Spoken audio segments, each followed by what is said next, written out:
Hello दोस्तों, welcome to my channel history classes for civil services. मध्यकालीन भारत में अगला टॉपिक है इल्तुतमिश। दिल्ली सल्तनत के भाग 2 में हम इल्तुतमिश के शासनकाल के बारे में चर्चा करेंगे। दिल्ली सल्तनत के स्थापना में के संदर्भ में हम इसे वास्तविक संस्थापक के रूप में जानते हैं। इल्तुतमिश एक इल्बरी तुर्क जनजाति का था और इसके पिता का नाम था इलख खां, जो एक कबायली सरदार थे। सन 1200 में गौरी द्वारा ग्वालियर की विजय के बाद इल्तुतमिश को उस नगर का आमिर अथवा प्रधान बनाया गया। 1205-6 में गौरी के अंतिम अभियान के समय इल्तुतमिश ने अद्वितीय साहस का परिचय दिया और उसे दास्ता से मुक्त करने के लिए ऐबक को आदेश दिया। ऐबक कुतुबुद्दीन ऐबक का गुलाम था। इल्तुतमिश कुतुबुद्दीन ऐबक का गुलाम था और कुतुबुद्दीन ऐबक मोहम्मद गौरी का गुलाम था। ऐबक ने अपनी एक पुत्री का विवाह भी इल्तुतमिश से कर उसे बदायूं का शासक नियुक्त कर दिया। तो सवाल अगर पूछता है कि कुतुबुद्दीन ऐबक के समय इल्तुतमिश कहाँ का गवर्नर था, कहाँ सूबेदार के रूप में कार्य कर रहा था, तो बदायूं के क्षेत्र में। इल्तुतमिश जब शासक बनता है तो उसके समक्ष भी कुतुबुद्दीन ऐबक के जैसे ही कुछ चुनौतियां थी, क्योंकि दिल्ली सल्तनत आंतरिक और बाह्य कठिनाइयों से घिरा हुआ था। सर्वप्रथम सामंतों का एक प्रभावशाली वर्ग इल्तुतमिश की सत्ता को मानने के लिए इस आधार पर तैयार नहीं था कि एक दास सुल्तान नहीं बन सकता है। इसमें कुतुबी और मुइज्जी सामंत प्रमुख थे। तो दो सामंतों का नाम आता है जो प्रमुख रूप से इल्तुतमिश की सत्ता को चुनौती दे रहे थे, उसे शासक मानने से इनकार कर रहे थे। उनका कहना था कि कोई दास सुल्तान के पद को धारण नहीं कर सकता है। इसमें दो नाम प्रमुख हैं, कुतुबी और मुइज्जी। इल्तुतमिश के सामने 3 शक्तिशाली प्रतिद्वंदियों से अपने संबंध निर्धारित करने की समस्या थी। एक तो गजनी के शासक याल्दोज से, जो निरंतर दिल्ली सल्तनत के शासक के सत्ता को चुनौती दे रहा था। दूसरा सिंध में कुबाचा। तीसरा लखनौती बंगाल अस्थिर क्षेत्र था, अली मर्दान वहां का शासक था। और इन तीनों के अलावा इल्तुतमिश के समक्ष दक्षिण पश्चिम में जो राज्य थे, राजपूतों के राज थे, वो भी तुर्कों का प्रतिरोध कर रहे थे। निरंतर प्रतिरोध हो रहा था राजपूतों की तरफ से भी। 3 शासकों और राजपूत क्षेत्र से भी इसको समस्या का सामना करना पड़ रहा था। इल्तुतमिश को मंगोल आक्रमण के संकट का भी सामना करना पड़ा। इल्तुतमिश के 26 वर्षीय शासनकाल को हम 3 वर्गों में बांट कर देख सकते हैं। एक 1211 से 1220, 1221 से 1229 और फिर 1229 से 1236 का शासनकाल। 1211 से 1220 का समय विरोधियों का दमन करने में निकलता है। अगला शासनकाल 21 से 29 के समय मंगोल के आक्रमण का सामना होता है और अंतिम चरण 1229 से 1236 प्रशासनिक सत्ता को सुदृढ़ करने के उपाय किए इसने। इल्तुतमिश की सबसे पहली समस्या याल्दोज के कारण हुई। याल्दोज गजनी का शासक था और दिल्ली पर भी संप्रभुता का दावा करता था। उसने इल्तुतमिश को भेंट के रूप में कुछ ऐसे उपहार भेजे थे जो किसी संप्रभु शासक के द्वारा अधीनस्थ शासक को दिए जाते थे। उस समय इल्तुतमिश कुतुबी और मुइज्जी सामंतों की शक्ति तोड़ने में व्यस्त था। यह आंतरिक जो समस्या थी इल्तुतमिश की कि जो सामंत उसे शासक मानने से इनकार कर रहे थे, उनकी शक्तियों को भंग करने में इल्तुतमिश व्यस्त था। इसलिए उसने याल्दोज से टकराना अभी सही नहीं समझा। इल्तुतमिश ने दल चालीसा का गठन किया।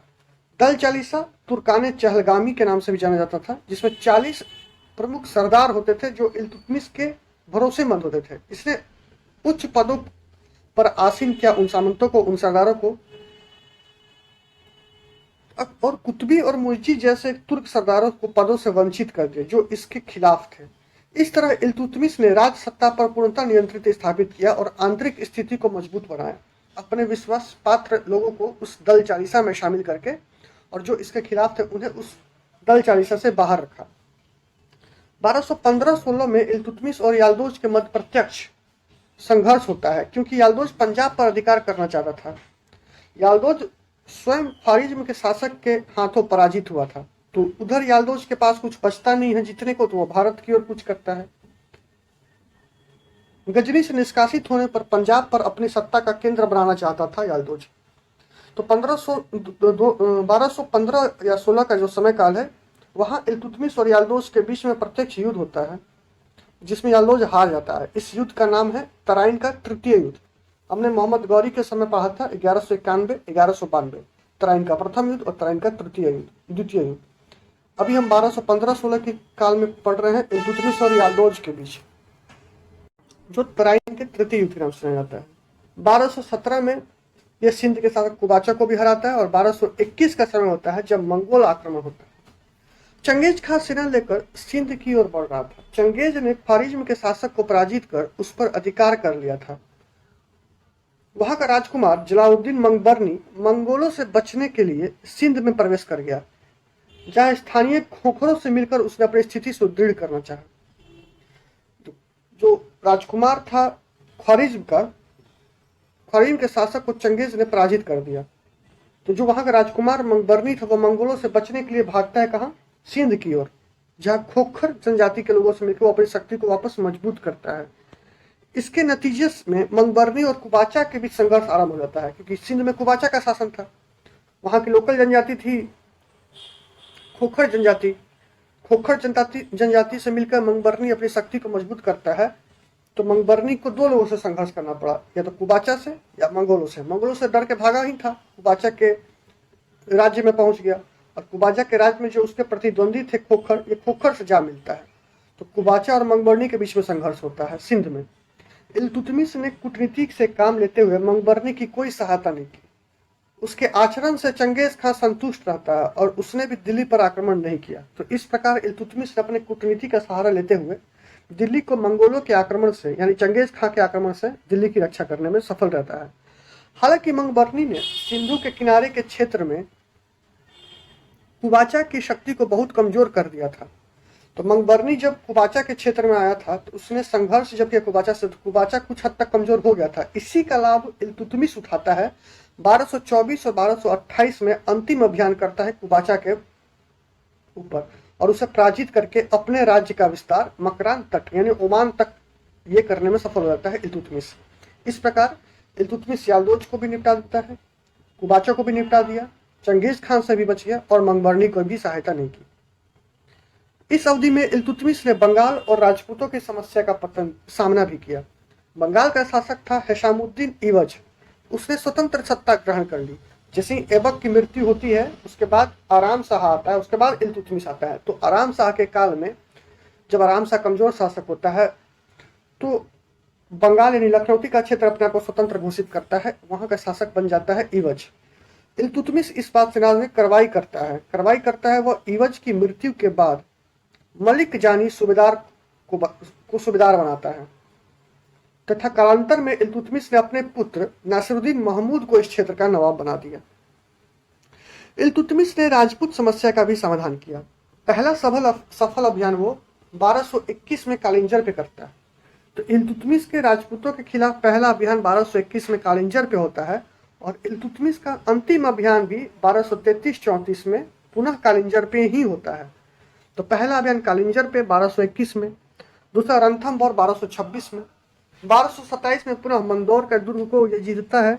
फिर ये आगे बढ़कर अजमेर, थंगलीर, नागौर और 1231 में उज्जैन व ग्वालियर को भी जीतता है और अंतिम रूप से यह कालिंजर पे पुनः आक्रमण करता है 1233 और 34 में। इल्तुतमिश द्वारा प्रशासनिक व्यवस्था के निर्माण की ओर भी ध्यान दिया गया। इसके लिए उसने 1229 में बगदाद के खलीफा अल मुसनसीर से सुल्तान की पद की स्वीकृति पत्र प्राप्त की। आंतरिक प्रशासन के क्षेत्र में इल्तुतमिश इक्ता प्रथा को लागू करता है। हमने पिछली वीडियो में इक्ता प्रणाली के बारे में समझा था कि एक प्रकार की सामंती व्यवस्था ही थी, लेकिन इसमें वंशानुगत भूमि अनुदान नहीं दिए जाते थे। यह पद थे जो बदले जा सकते थे। उसने अपने राज्य को छोटे बड़े भूखंडों में विभक्त किया जिन्हें इक्ता कहते थे तथा इनके अधिकारी इक्तेदार कहलाते थे। बड़े क्षेत्रों के इक्तेदार प्रांतीय गवर्नर के रूप में थे जो कानून एवं व्यवस्था की देखरेख, लगान की वसूली, मुकदमों की सुनवाई और सैनिक सेवा प्रदान करने का काम भी करते थे, जबकि छोटे इक्तेदार केवल सैनिक सेवा प्रदान करते थे।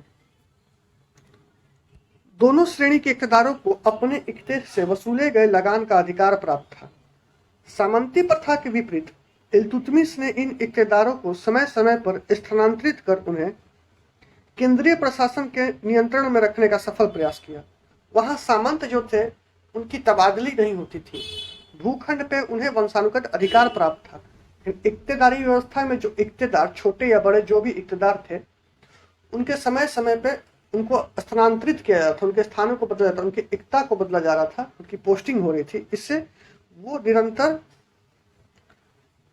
देखो किसी एक जगह पे वो इक्तेदार रहता तो वो विद्रोह करने के लिए उनकी जनमानस से बहुत पहुंच हो जाती थी, तो वो विद्रोह कर सकते थे, इसलिए उनका स्थानांतरण कर दिया जाता है। आज भी स्थानांतरण का प्रक्रिया भारत सरकार के द्वारा या किसी सरकार के द्वारा अपनाया जाता है। मुद्रा प्रणाली, इल्तुतमिश ने अरबी प्रथा के आधार पर एक नई मुद्रा प्रणाली भारत में लागू की। इसमें तांबे के सिक्के अथवा जीतल और चांदी के सिक्के अथवा टका का प्रचलन हुआ। इसने दो तरीके के सिक्के चलाए, चांदी और टका, जीतल और टका। जीतल जो था वो तांबे के सिक्के थे और चांदी के सिक्के टका थे। इन सिक्कों पर इल्तुतमिश का नाम अरबी में अंकित था। इन नए सिक्कों का प्रचलन भारत में तुर्कों की सत्ता की सुदृढ़ता का प्रतीक था। अब देखो कोई भी शासक अपना सिक्का चला रहा है, जैसे बोलते हैं कि उस क्षेत्र में मेरा सिक्का चलता है, मतलब वहां उसकी शक्ति प्रदर्शन हो रही है कि वहां उसकी सत्ता स्थिर है, सुदृढ़ है, मजबूत है। इल्तुतमिश के समय एक केंद्रीय सेना का प्रमाण नहीं मिलता। इल्तुतमिश के समय कोई केंद्रीय सेना कैसे मिलेगा? जब इक्तेदार थे उनके पास अपनी अपनी सेनाएं थी, तो जब इल्तुतमिश को लड़ना होगा, किसी से युद्ध करना होगा, तो वो इक्तेदारों से ही सेना को बुलवाएगा और फिर युद्ध में जाएगा। तो कोई केंद्रीकृत सेना का प्रमाण नहीं मिलता है। इल्तुतमिश एक अच्छा विजेता और प्रशासक तो था ही, वह कला और संस्कृति का पोषक भी था। इल्तुतमिश के समय कला और संस्कृति का, उसके समय में दिल्ली का नगर एक प्रमुख सांस्कृतिक केंद्र बन गया। इल्तुतमिश के दरबार में प्रसिद्ध इतिहासकार मिन्हाज सिराज तथा उनकी रचना जो फेमस है तबकाते नासिरी, भारत में तुर्की शासन के निर्माण और आरंभिक इतिहास का पता चलता है इन किताब से। तो मिन्हाज सिराज किसके दरबार का प्रसिद्ध इतिहासकार था? इल्तुतमिश के दरबार का प्रसिद्ध इतिहासकार था मिन्हाज सिराज। मिन्हाज सिराज की प्रसिद्ध रचना कौन सी थी? तबकाते नासिरी। तबकाते नासिरी से ही तुर्की शासन के निर्माण और उनके आरंभिक इतिहास का पता चलता है। निष्कर्ष में यह देखा जा सकता है कि उत्तर भारत में तुर्कों की सत्ता के विकास में इल्तुतमिश का निर्णायक योगदान रहा। उसने नवजात दिल्ली सल्तनत को न केवल विघटन से बचाया, बल्कि उसे एक सुरक्षित अस्तित्व प्रदान किया और उसे विस्तार भी किया। उसने दिल्ली को मंगोल आक्रमण से भी बचाया तथा सल्तनत को अंतर्राष्ट्रीय मान्यता भी दिलाई। अंतर्राष्ट्रीय मान्यता मतलब खलीफा से उसने सुल्तान की पदवी धारण की।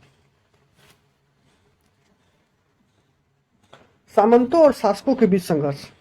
1236 में इल्तुतमिश की मृत्यु होती है।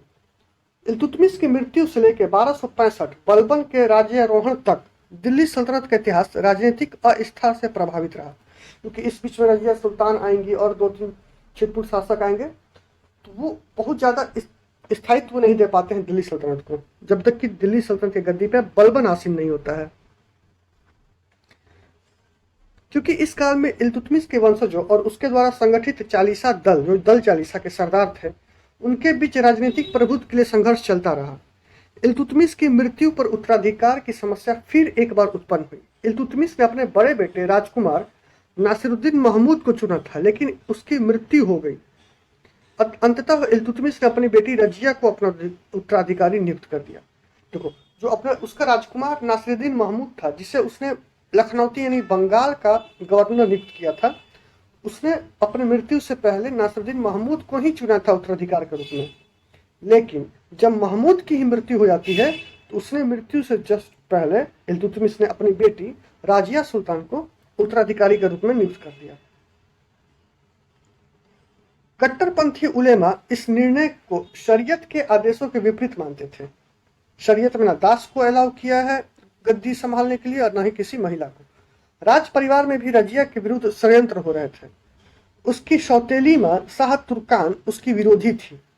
अपने बेटे फिरोज को शासक बनाने के लिए दल चालीसा के साथ मिलकर षड्यंत्र कर रही थी। अब यहाँ पे किंग मेकर के रूप में आ रहा है दल चालीसा बार बार, तो इसी का दमन सबसे पहले बलबन जब गद्दी पे बैठेगा तो करेगा कि पहले दल चालीसा को हटाओ। शासन के प्रति फिरोज की उदासीनता और शाह तुर्कान शासन में हस्तक्षेप एवं राज्य में असंतोष व विद्रोह की स्थितियों का लाभ उठाकर रजिया दिल्ली की जनता के सामने समर्थन पाने चली गई और समर्थन पाकर वह सत्ता पर आसीन हुई रजिया सुल्तान। तो यह रहा इल्तुतमिश का पूरा ब्यौरा और अगली वीडियो में हम रजिया सुल्तान के बारे में समझेंगे। तब तक के लिए नमस्कार, थैंक यू सो मच।